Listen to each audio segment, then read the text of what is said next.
Hello guys, hello. My eyes is look like I cried.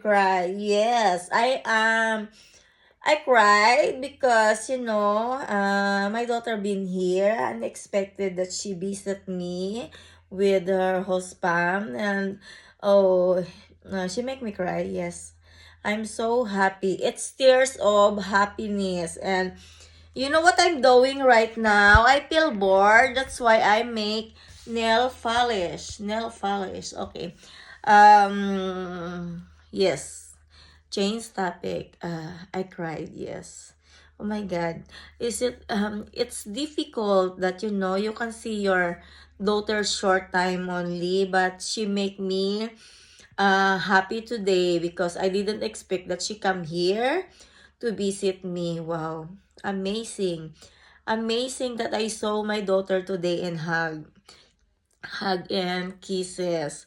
Well, thank you so much. Pasensya na sa aking mata. Mayroon akong a little bit lang, parang ano lang, parang I cry bugs. I cry bugs. Ayun, bye. Have a nice day. And I wish that she's come home soon. I thought that she come here today and sleep over here, but she come to deliver a gift only to her father.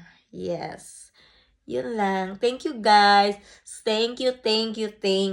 Ako ito, isang makulit na vlogger pero napaka-emotional pagdating sa family.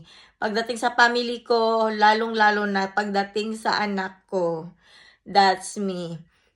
Bye! Have a nice day!